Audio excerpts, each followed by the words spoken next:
Welcome to my no bullshit guide of Mesa Prime.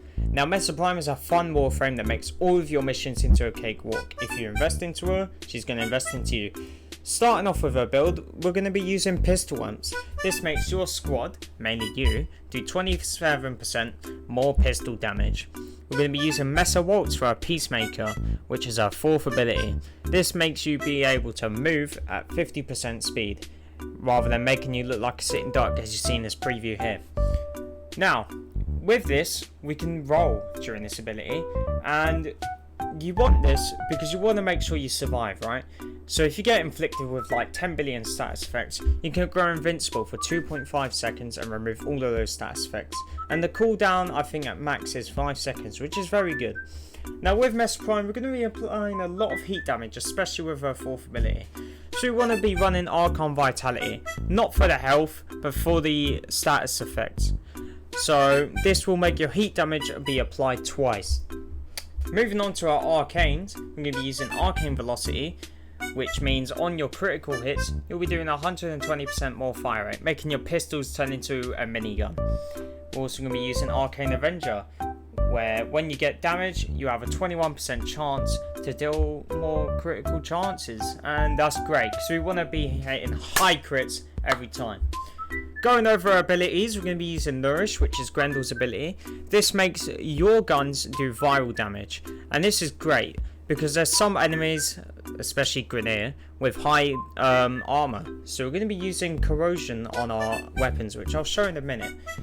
We're also going to be using Shooting Gallery. You pop this, do 60% more damage to enemies, and enemies' guns will be jammed, so they're having a bit of trouble there.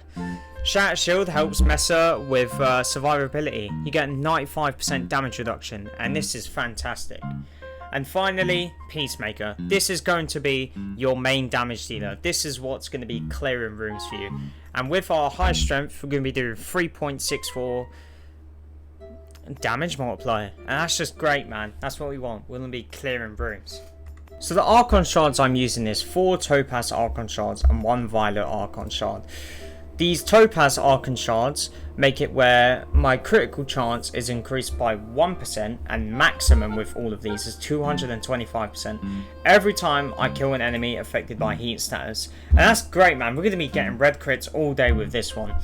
And with my Violet Archon Shard, this is essentially equilibrium on an Archon Shard. Health pickups give 20% energy, and energy pickups give 20% health. It's just a nice little buffer. You don't exactly need it. You could always put another Topaz Shard here, but I just find it pretty helpful. Now the weapon I'm using is from 1999, and the passive you want on it is Heat.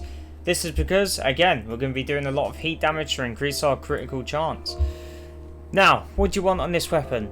You want multi-shot, status chance, critical damage, a high fire rate, electricity for the corrosive, lethal torrent for fire rate and multi-shot again, toxin for again corrosive, and creeping bullseye for that 200% critical chance.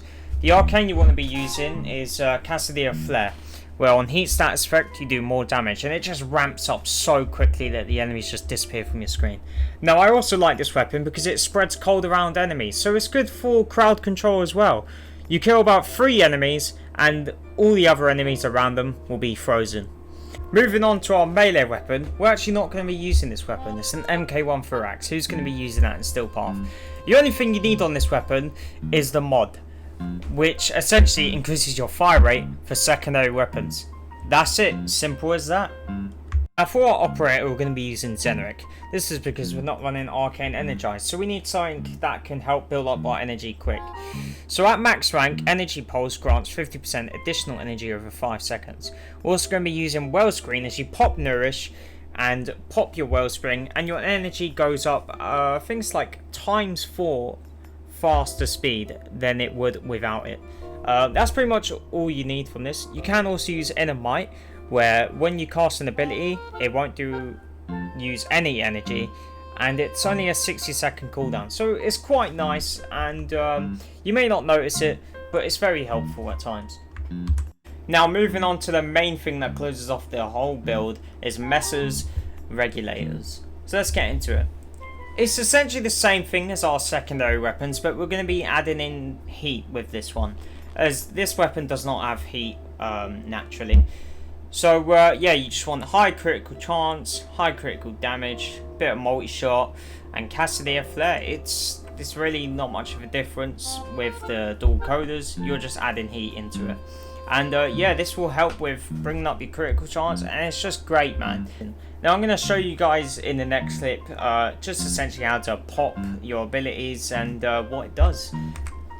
Now the gameplay loop of this build is very simple. You just want to pop your first ability, your second ability, and your third ability. The Shatter Shield is for damage reduction, but anyway, your second ability is for your, you know, your output.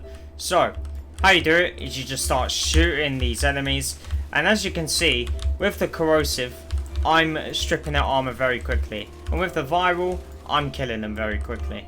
So it's just very good.